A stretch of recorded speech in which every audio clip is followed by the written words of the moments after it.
Arkanga, beyond crypto.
Witam bardzo serdecznie. Dzisiaj mamy 12 dzień września 2023 roku i imieniny obchodzą Cyros i Gwidon w Singapurze. Tu, gdzie jesteśmy, mamy 30 stopni Celsjusza, intensywne przelotne opady deszczu.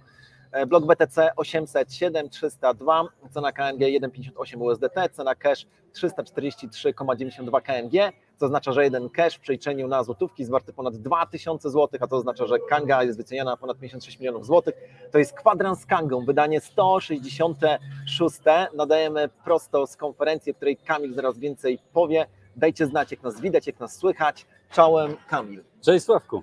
Kamil, dlaczego siatkarze wolą pić wodę gazowaną? Nie wiem. No bo po niej się lepiej odbija. Dobra, Kamil. Sucho, także tak. Woda się przyda. Tak jest. Powiedz, Kamil, gdzie my w ogóle jesteśmy, zanim przejdziemy do dyskusji o tym, co się dzieje? Jesteśmy w Singapurze na jednej z największych konferencji. No myślę, że w tym momencie to jest największa konferencja krypto na świecie. Nazywa się Token 2049. To jest nawiązanie do Blade Runnera 2049, tylko tak wybiegające w przyszłość. No są tutaj wszyscy.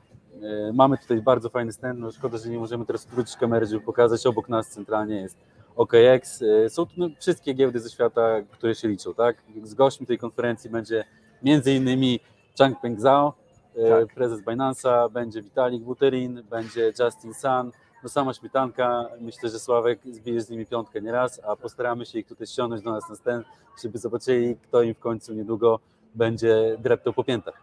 No dobra, właśnie w związku z tym, że pojawiamy się tutaj na tym wydarzeniu, moi drodzy, mamy pewną, musimy się czymś pochwalić.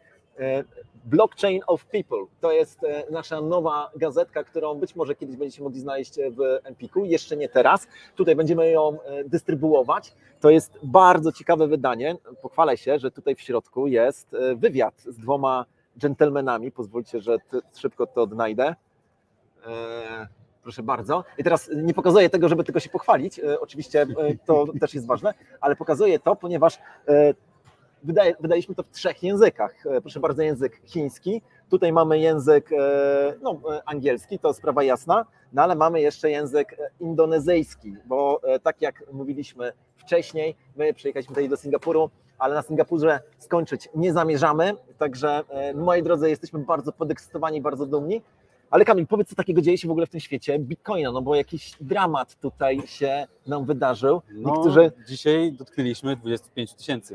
Wszyscy tego się obawiali. No tydzień mijał w miarę spokojnie, oprócz tego, że no praktycznie kilka dni temu, 8 września, weszliśmy na jakieś takie pułapy 26,5 tysiąca dolarów.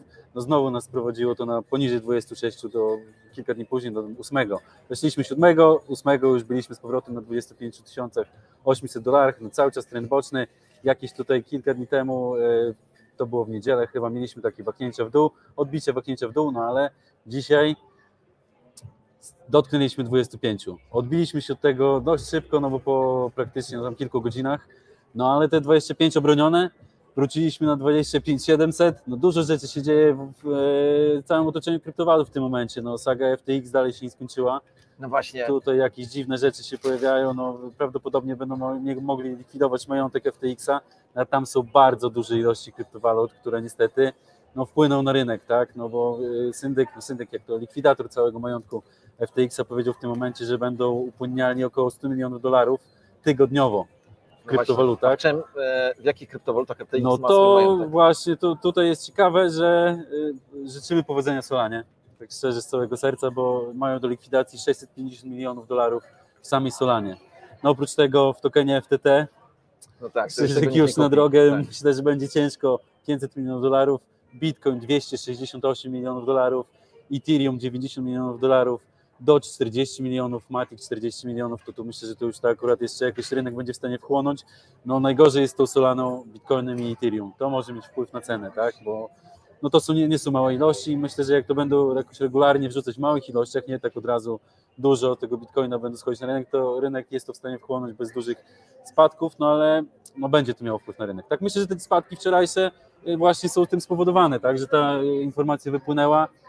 Rynek to trochę teraz no, zweryfikował, tak? Czyli wróciliśmy do tych pułapów, które były wcześniej, no ale no, trzeba się spodziewać, że... Mamy wiedzę w ogóle, kiedy to nastąpi, kiedy rozpocznie likwidacja? No to już zaczęli praktycznie, już to będzie teraz następować, tak?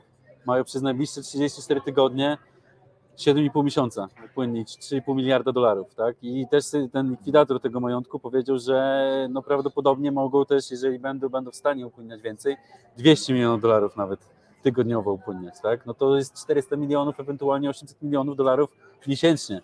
To nie są małe kwoty. Tak, prawdopodobnie skończy się to w okolicach halvingu, czyli kwietnia, maja przyszłego roku. No tutaj zobaczymy, jak to wpłynie na halving, tak? No wszyscy się spodziewają jakichś wzrostów, no myślę, że ja tak zawsze zakładałem, że halving to nie jest czas, że przed samym halvingiem i cena idzie do góry i po halvingu już zaczyna rosnąć, tylko zazwyczaj jest tak, że ona do halvingu w jakiś sposób rośnie, spekulanci wtedy żyją na tym, że ludzie właśnie spodziewają się dużego wzrostu ceny, przychodzi halving, jest no, spadek ceny, to zazwyczaj następuje tak samo, no i później już wychodzimy na wyższe poziomy, no bo wiadomo, jak jest podaż zniszczona o połowę, no to musi się cena wyrównać, tak? Dwie uwagi. Po pierwsze, jeżeli przed nami 7 miesięcy mocnych, gigantycznych wyprzedaży, no to jest raczej taka wiadomość, która jest średnią wiadomością. Raczej tak trzeba nastawić, że cena będzie spadała. Tak. To nie jest porada inwestycyjna oczywiście, mówię w tej chwili o swoich odczuciach tylko i wyłącznie. A druga rzecz, czy masz jakąkolwiek wiedzę o Mt. Goxie? Ja tylko przypomnę, że giełda, która upadła w 2013 roku, czyli już mamy w tej chwili 10-lecie, do dzisiaj nie wypłaciła swoich zobowiązań wobec użytkowników, a tutaj w FTX-ie, który nie ma pełnego majątku, jakby sprawa jest o wiele prostsza. No Mt. Gox jest w jurysdykcji Japonii. To jest ten problem, że no FTX jest w jurysdykcji amerykańskiej i tam podejrzewam, że... Japończycy, którzy mają wszystko tak uporządkowane, zresztą w likwidację Mt. Goxa zaangażowane są również służby amerykańskie. Coś to jest nie tak. Jest to bardzo, bardzo, bardzo dziwne. No tutaj wiesz, no, można szerzyć teorie spiskowe, naprawdę, bo to wszystko wiąże się z tym, no, jakby patrzeć terminowo. No to zaraz będziemy mieli rozwiązanie sytuacji BlackRocka i ETF-ów na Bitcoinie, tak? No i wiadomo, że BlackRockowi czy ludziom związanym z BlackRockiem zależy na tym, żeby kupić tego Bitcoina jak najtaniej, tak? I może wpływ to, że właśnie ten FTX będzie się upłynniać teraz, co może spowodować spadek ceny, czy to jest po prostu na rękę inwestorom BlackRocka. Tak jest. Tutaj to jest czysta teoria spiskowa, tutaj nie dodaję nic od siebie, no ale no trudno nie zauważyć tych dwóch aspektów połączonych ze sobą, tak? Ryszard napisał, że biorę Solanę w promocji, zapłacę wizą. A dlaczego napisał, że zapłacę wizą? Uwaga, tutaj mamy... Mamy podawaną wodę, uwaga. Ale to było niebezpieczne, to było naprawdę niebezpieczne. Dobra. Ryszard napisał, że że zapłaci wizą, no bo wiemy o tym, że wiza uruchamia jakieś transfery międzynarodowe, tak, w oparciu właśnie o Solanę. Tak. Jak USDC, jeżeli dobrze kojarzę, tak? Tak, po Solanie będzie obsługiwał transakcje dużych kwot przez wizę. Także no myślę, że tutaj Solana no z jednej strony dostali że tak powiem, po plecach, no ale z drugiej strony tutaj może im to też przysporzyć ruchu, tak? No tutaj część osób może zaufać Solanie, no ale podejrzewam, że ta kwota jest naprawdę ogromna. No $650 milionów wprowadzone w ciągu kilkudziesięciu najbliższych tygodni. Ciężko. No dobra, słuchaj, będziemy śledzić, co się dzieje. Nie są to dobre wiadomości. Z drugiej strony trzeba się cieszyć, że jakikolwiek majątek z FTX został odzyskany. Tak. Faktycznie śledzimy również sytuację z BlackRockiem. To może dużo pomóc. Tutaj czytam o tym, że legendarny Zachar pisze, że każda jego wypłata blockchainowa na Kanze, włącznie z mojej adresy, jest weryfikowana. Faktycznie tak to jest, że część wypłat na Kanze są weryfikowane z jakiegoś tam klucza, a część nie. Chodzi tutaj o bezpieczeństwo. Tak. I skoro mowa o bezpieczeństwie, to nie wiem, czy wiesz, co się wydarzyło ostatnio z kontem na Twitterze Witalika Buterina. No więc został w weekend zhakowany. Że Twitter X. No X oczywiście, zgadza się. Okazało się, że hakerzy przejęli konto. Nie znamy okoliczności. Nie ma komentarza samego Witalika do tej pory. Będzie tutaj może się go zapytamy. Sytuacja jest taka, że hakerzy wstawili tweeta z linkiem, po kliknięciu na który rzekomo miałeś dostawać nowego NFT-ka. No więc oczywiście istotna część ludzi zdecydowała się to robić. Nie wzbudzało u niektórych z nich jakby problemu, że jak klikali na ten link, to była prośba o to, żeby zintegrować swój portfel no właśnie, z tamtym linkiem. No efekt był tego taki, że oczywiście hakerzy przejmowali władzę nad naszymi portfelami krypto. Zgodnie z ostatnimi informacjami 750 tysięcy dolarów zostało w ten sposób przejęte, co nie jest aż tak wielką kwotą, jakby się mogło wydawać, bo przecież dużo osób obserwuje Witalika. Myślę, że większość z nich poczuła jednak niepokój, jak miała podać sobie gdzieś tam jakieś klucze. Tak czy inaczej, mówi się o tym, że sam Vitalik powinien wziąć odpowiedzialność za to. No i właśnie, ciekawy jestem, jaki jest Twój komentarz, ale zwracam uwagę, co się dzieje, jeżeli pewne kwestie związane z bezpieczeństwem nie są dopilnowane. No, ogólnie w krypto każdy jest odpowiedzialny za swoje środki, tak? I tutaj my jako kryptowalutowcy przedstawiamy taką wizję kontroli nad swoimi aktywami, że my jesteśmy odpowiedzialni za to w 100%, tak? I tutaj jeżeli ktoś się dopilnowuje jakichś warunków bezpieczeństwa, no to już jest jego wina. Tutaj nie ma do kogo napisać, do kogo się zgłosić, nikt tych pieniędzy nie zwróci. Jak ktoś zrobi źle transakcję albo za dużą kwotę do przesyłu środków wpisze, no to też się źle może skończyć. No właśnie. Tutaj, tak, i tutaj bym nawiązał do tego, co się wydarzyło w niedzielę, bo to jest bardzo ciekawe. Jedna z osób, która próbowała wysłać środki po sieci Bitcoin, tak? Próbowała wysłać $200 amerykańskich, czyli to było 0,074 bitcoina. No i ustawiła niestety koszty transakcyjne w ten sposób, że chciała, żeby jak najszybciej te środki zostały przesłane. Zaakceptowała opłatę transakcyjną w wysokości 20 bitcoinów, czyli około $500,000, co na polskie 2 miliony złotych prawie, tak? Tak. No to jest bolesna pomyłka. Ale myślę, że nie wiem, Kamil, czy wiesz, że kiedyś taka sytuacja miała już miejsce. Znaczy to nie jest pierwszy raz. Pamiętam, jak z Łukaszem przynajmniej 2 razy na kwadransie z Kangą o tym mówiliśmy. I okazuje się, że w jednym przypadku na pewno, który kojarzę, górnicy, ci, którzy zarobili na tym, no bo przecież to można bardzo łatwo określić, kto zatwierdzi tę transakcję, zdecydowali się zwrócić te opłaty. Bardzo honorowo. Tak, to jest bardzo honorowe, no więc życzę tej osobie, żeby i ona mogła odzyskać swoje opłaty, natomiast to jest błąd, który... $500,000 za przesył $200, no myślę, że tutaj akurat banki w tym momencie mogą wygrywać przy takich opłatach transakcyjnych, ale to zdarza się i tutaj jeszcze raz mówiliśmy o tym wielokrotnie na naszych kwadransach, na naszych comment. Zwracajcie koniecznie uwagę na to, co robicie z kryptowalutami. Tam są transakcje nieodwracalne, co zrobicie na blockchainie. Może się zdarzyć, że ktoś z dobrej woli wam zwróci, ale jeżeli zrobicie błąd, wyślecie nie na ten portfel, czy nie sprawdzicie opłat transakcyjnych, tutaj nie ma osoby, do której można się zwrócić, tak? I to jak się mówi, twoje krypto, twoje klucze i twoja odpowiedzialność. Oczywiście.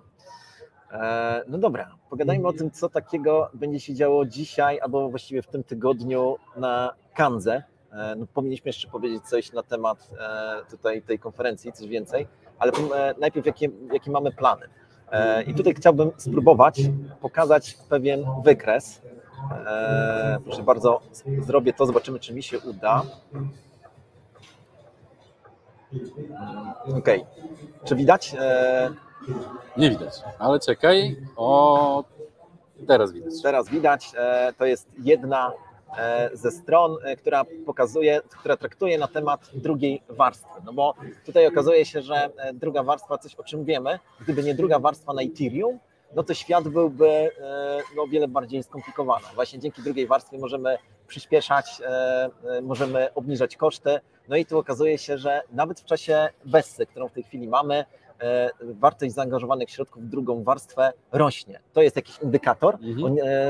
Tylko pokażę tutaj, że jak mamy ten jak gdyby dołek, to jest początek tego roku. No i widzimy, że tutaj wartości środki rosną bardzo, bardzo mocno. No dwukrotnie od początku roku praktycznie.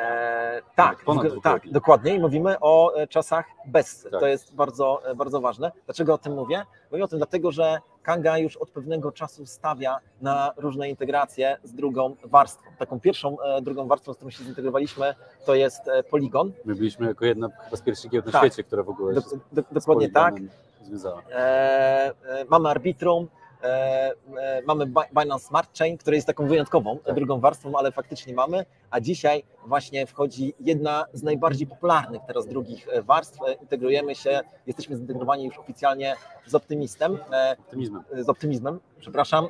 Gdzieś dzisiaj w ciągu dnia powinna być możliwość już wpłaty Ethereum po tej drugiej warstwie wpłaty i wypłaty, a w czwartek ich token tego projektu również już będzie listowany na Kandze, z czego jesteśmy gigantycznie dumni, no bo po prostu Kanga tutaj nie zostaje w tyle. Także tak to wygląda. Przestaję udostępniać ekran. Może jeszcze tak, tutaj czytam. No tutaj jeszcze a propos tego Polygona, no to tutaj jeszcze dziwna rzecz się wydarzyła w związku z Polygonem i Binance'em. No, Binance rezygnuje z obsługi Polygona w NFT na swoim marketplace. Tak, to jest bardzo ciekawe. Tak. No nie wiem, dlaczego, a znasz uzasadnienie? Nie znam. Myślę, że nikt nie znał PCZ-a. Spytamy się go tutaj, jak będzie. Tak. Jak to wygląda. Przyjdzie do nas na stand tutaj, to myślę, że będzie okazja pogadać. A propos Binance'a, to również warto, żeby sprawdzić, jak wygląda zaangażowanie w tej chwili traderów i w ogóle jeżeli chodzi o No tak, bo doszła do nas ostatnio ciekawa informacja, że Binance tutaj traci, jeszcze jest liderem, ale tam już ma za plecami... Ale nie jest hegemonem. Tak. Przestaje być hegemonem, pojawiają się nowe giełdy, które zaczynają go gonić. Znowuż, to tylko pokazuje, że ludzie, którzy mają doświadczenie, bo mamy, znowuż przypomnę, to czasy Bessy, chociaż myślę, że każdy to wie, którzy mają doświadczenie, grają na różnych giełdach. To nie jest tak, że się gra tylko na Binance, gra się na różnych giełdach, no ale tak jak powiedziałeś, zapytamy tutaj... Bezpośrednio u źródła. Dobra, spójrzmy na komentarze, co takiego tutaj piszą. Widzę, że pojawił się Łukasz, który był przez kilka ostatnich tygodni, dumnie reprezentował Kangę w Stanach Zjednoczonych. Jak się Łukasz pojawi tutaj na najbliższym wydaniu Kwadransu, to oczywiście będziemy chcieli o tym porozmawiać. Legendarny Zachar, jeżeli chodzi o to wyzwanie, które przed Tobą stoi, napisz jeszcze raz do Customer Service, zobaczymy, co tam się dzieje. No tutaj Monika widzę, że napisała nam: zwracam honory za uczciwe rozwiązanie konkursu, pozdrawiam ekipę Knaga na fali Kanga, ale Knaga też jest nieźle. Tak jest. Na fali Łogik rozwali. Bardzo się cieszę, Monika, że sytuacja się rozwiązała. Przepraszamy jeszcze raz za zamieszanie. Robimy co w naszej mocy. No, czasem może się wkraść jakiś chochlik drukarski, może tutaj internetowy, który namiesza trochę. Tak? Tak. Filip się pyta, czy będziemy we Wrocławiu w październiku. Zgodnie z moją wiedzą tak, będziemy. Czytam dalej. Monika zadała pytanie, czy KNG to rodzaj akcji giełdy? Jeśli nie, to jaki jest inny instrument do inwestycji w Wasz projekt? Jaki instrument odzwierciedla wartość giełdy Kanga? No, token KNG, tak jak napisał tutaj Dolp i parę innych osób, to jest token użytkowy. My pobieramy wszelkie nasze opłaty transakcyjne właśnie w tokenie KNG, a jeżeli ktoś nie dysponuje tokenem KNG, to konwertujemy to, czym płaci właśnie na token KNG. On jest zamieniany na takim rynku KNG do tokena Cash, który jest między innymi wymienialny na nasze udziały w spółce matce Wielkiej Brytanii, chociaż ten token jest wymieniany również na inne rzeczy, także nie jest wprost powiązany z naszymi udziałami. To takie wyjaśnienie. Jeżeli ktoś jest zachęcony tym, że jest zainteresowany tym, żeby kupić nasze udziały, no to musi właśnie nabyć cache i później wymienić te udziały, znaczy te cache na udziały. Dobra. No tutaj ja Ci, Sławek, mogę zadać pytanie takie a propos, bo tutaj ciekawa rzecz do mnie dzisiaj, ciekawą rzecz przeczytałem, Myślę, że zaskakująca dla mnie była, tak samo myślę, że będzie to dla Ciebie. Powiedz mi, jak uważasz, które kraje są najbardziej zaznajomione z kryptowalutami? Na świecie, ze wszystkich krajów. Powiedziałbym, że pewnie uderzałbym w 3 mańki. Przy czym to są zupełnie różne intuicje i nawet ze sobą niepowiązane. Pierwsze to Salwador, druga to mimo wszystko powiedziałbym Stany Zjednoczone i trzecia z jakiegoś powodu powiedziałbym, że to Ukraina.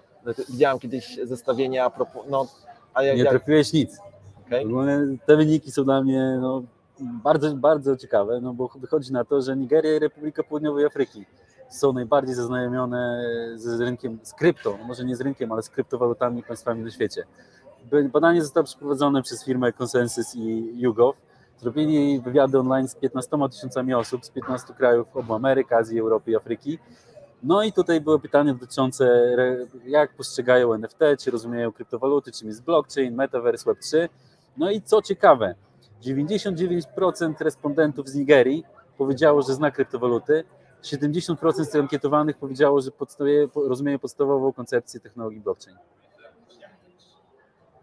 No to jest mega ciekawe, no nie? Mega ciekawe. Wybitnie, że Afryka... No my postrzegamy to jako kraj trzeciego świata, gdzie ludzie w jakichś dziwnych warunkach mieszkają, a tutaj rozumieją blockchain, co według mnie naprawdę ciężko, może nie coraz częściej spotykamy, ale trudno znaleźć osoby, które rozumieją blockchain. Wiesz o tym, jaka jest geneza określenia kraj trzeciego świata? Nie. Bo my używamy może to tego... Mówię właśnie, może nie chciałem, żeby to zabrzmiało pejoratywnie w żadnym wypadku. Nie, kiedy mówimy kraj trzeciego świata, to najczęściej myślimy o tym, że to jest po prostu taki kraj, który nie jest ani w pierwszym, ani w drugim świecie, więc jest w trzecim, czyli bieda, słabo rozwinięta gospodarka. No i edukacja na swoim poziomie. Tak, ale kraj trzeciego świata to jest pojęcie, które zostało wprowadzone w czasie zimnej wojny. Taka jest moja wiedza, bo część państw była związana z jednym światem, czyli amerykańskim, część ze światem sowieckim, ale były państwa, które nie miały wspólnego ani z pierwszym, ani z drugim i stąd się pojawiło określenie kraje trzeciego świata, które teraz ma priorytetywne znaczenie. To ciekawostka. Dobra, Dolb tutaj zadał jeszcze pytanie, co dają udziały w firmach. W przypadku Kangi myśmy o tym wiele razy mówili. Udział, jakby nie wypłacamy dywidend. Kanga nie wypłaca dywidend, dlatego że Kanga ma taki bardzo fajny program, który nazywa się Staking KNG. Im więcej stakujesz tokenów, im dłużej stakujesz, to bierzesz udział w podziale codziennej nagrody, a nagroda jest powiązana z tym, ile zarabiamy. Natomiast jeżeli ktoś posiada nasze udziały, no to liczy na to, że my jako Kanga kiedyś zostaniemy przejęci przez większego gracza, który oczywiście będzie reprezentował te same zasady co my, no i w tym momencie ktoś skorzysta na tym finansowo. Tak, to jest to, co dają udziały. Dobra, patrzę. Obecnie Filip się pyta, ile procentowo transakcji realizowanych jest przez peer-to-peer. Tego w tej chwili nie wiem, ale mogę powiedzieć jedną rzecz, że jest to bardzo fajna usługa, wpisuje się właśnie w blockchain, tutaj pokazuję jeszcze raz, tak, w blockchain ludzi, coraz bardziej popularna. Dlaczego mówimy o blockchainie ludzi? Dlatego, że myślimy o tym, że prędzej czy później regulacje będą już tak niekorzystne, że tylko i wyłącznie właśnie ludzie, którzy będą łączyć się w społeczność, którzy wzajemnie wobec siebie będą świadczyli usługi kryptowalutowe, będą mogli przetrwać. Jak to się mówi, wszystkich nas nie zatrzymacie. Tak jest, dokładnie tak. Dobra, słuchaj, spójrzmy jeszcze w notatki, co tam mamy do powiedzenia. No mamy jeszcze konkurs na pewno do rozwiązania. Ja mam jeszcze kilka ciekawych tutaj newsów. Po pierwsze chciałbym zwrócić uwagę, nie możemy milczeć wtedy, kiedy stopy procentowe w Polsce spadają o 0,75 punktu procentowego.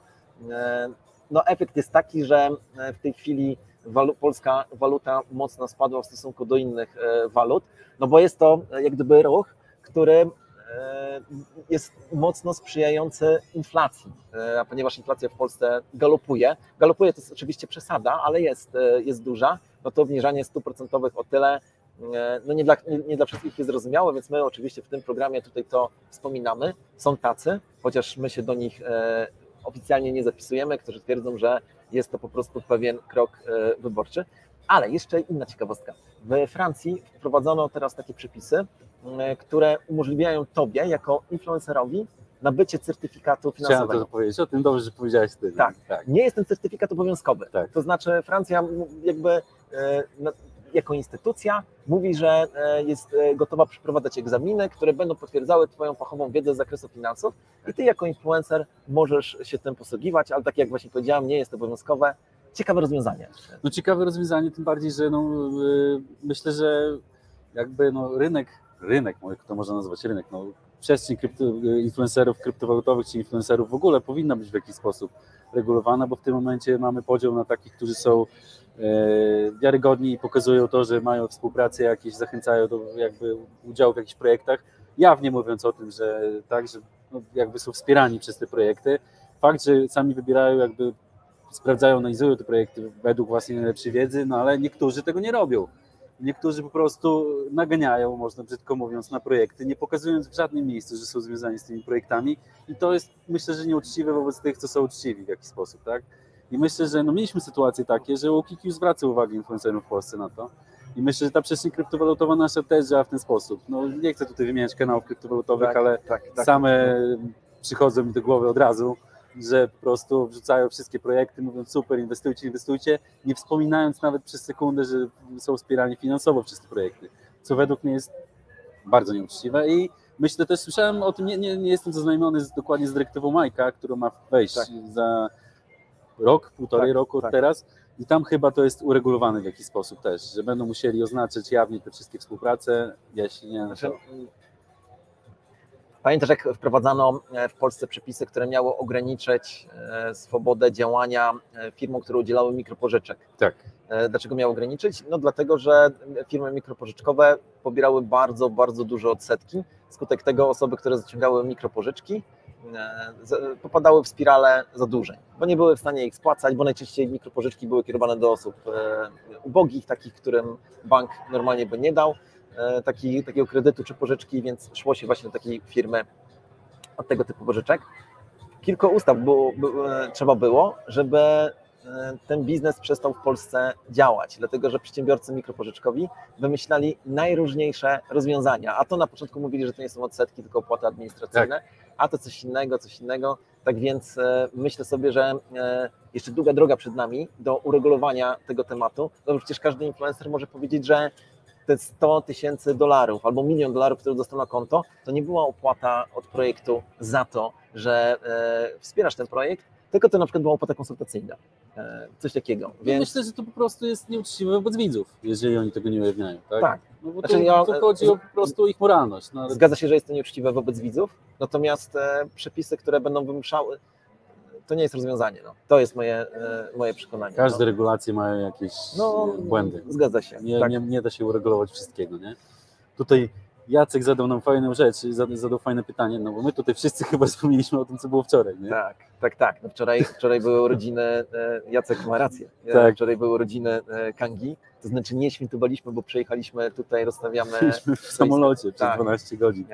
Zamierzamy świętować wewnątrz firmy gdzieś w połowie właśnie października, ale faktycznie 11 września 2018 roku został przeprowadzony pierwszy trade na Kandze, wtedy oficjalnie byliśmy w Bostonie na konferencji, no i pamiętam pierwszego dnia na Kandze zarejestrowało się ponad 1000 użytkowników. Wszyscy na to czekali. Tak to wyglądało, także mamy w tej chwili 5. urodziny, tak dobrze liczę, 5. urodziny, no jestem wzruszony i dumny z tego powodu, świętować oficjalnie będziemy kiedy indziej, ale Jacek, bardzo dziękuję. Filip tutaj widzę, że napisał nam komentarz, do kogo napisać w sprawie przedstawienia ciekawego projektu, który Kanga mogłoby wesprzeć.